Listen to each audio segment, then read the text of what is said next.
सबसे पहले परम श्रद्धेय आदरणीय अध्यक्ष महोदय को आज सदन का अध्यक्ष चुने जाने के लिए बहुत बहुत बधाई, असंख्य शुभकामनाएं। और आपकी पोशाक से शायद परिचित हो रहा है कि आपने कुछ खोया है, और ये सदन के साथ साथ मैं भी आपकी इस दुख की घड़ी में सहानुभूति प्रकट करता हूं। अध्यक्ष महोदय, तमाम विपक्ष के साथियों ने विशेष बात को रखा कि जो सरकार होती है संभवतः उनसे अगर कुछ त्रुटि हो भी जाती है तो उसके बचाव में खड़ी अपने आप को पाती है। तो इसलिए अगर आप वास्तव में अगर झारखंड राज्य की समस्याओं से परिचय होना चाहते हैं तो आपको विपक्ष में बैठे और नए विधायक जो चुनकर आए हैं उन्हें आपको बेहतरीन अवसर देने का प्रयास करना होगा। अध्यक्ष महोदय, अगर आपकी व्यक्तिगत बात कही जाए तो आपकी कुशलता की, आपकी योग्यता की, आपकी निपुणता की पूरा राज्य प्रशंसा करता है, लेकिन हमें लगता है कि अपने व्यक्तिगत विषय से हटकर हमें आज राज्य के जो ज्वलंत मुद्दे हैं उन पर भी अपने ध्यान आकृष्ट करने की आवश्यकता है। अध्यक्ष महोदय, मैं झारखंड लोकतांत्रिक क्रांतिकारी मोर्चा अपने पूरे संगठन की ओर से आपको बधाई देता हूं और आपसे विशेष मांग करता हूं, क्योंकि मैं जिन परिस्थितियों से यहां से चुनकर आया हूं, कहीं ना कहीं राज्य के शोषित वंचित लोगों की एक बहुत बड़ी अपेक्षाएं हैं। इसलिए जिस दृष्टि से आप सत्ता पक्ष को देखेंगे, जिस दृष्टि से आप विपक्ष को देखेंगे, उसी दृष्टि से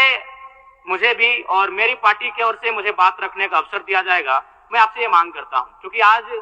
जो हमें बात को रखने का अवसर दिया गया है ये बधाई है। मैं आपको पुनः बधाई देने के साथ साथ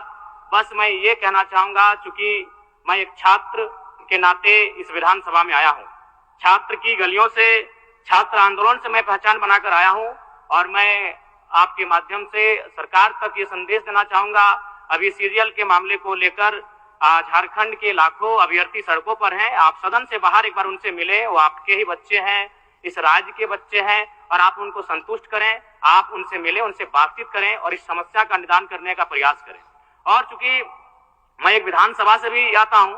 तो मैं आपको अपने विधानसभा के संदर्भ में ये कहना चाहूंगा, मेरा विधानसभा जो कि परासनाथ की तराइयों में आता है, वहां जो लोगों की समस्याएं हैं वह मूलतः शिक्षा और प्रवास को लेकर हैं। तो आपसे हमारी मांग होगी कि वहां शैक्षणिक हब में हमारे विधानसभा को तब्दील किया जाए, और साथ ही जो प्रवास की समस्या है, मैं इसलिए इस विषय को कहूंगा, मैं थोड़ा समय लेकर, कि आज देखिए इस सदन की बात करें तो कहीं ना कहीं हम लोग एक परिवार हैं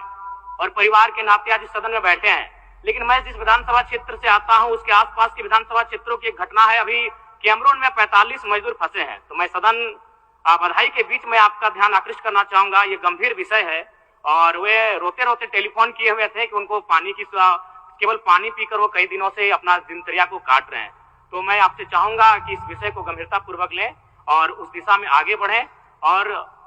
इस राज्य का 24 वर्षों का ये राज्य, उस राज्य को हम लोग आगे कैसे लेकर जाएं, हमारी क्या भूमिका होगी, उसमें सदैव आपके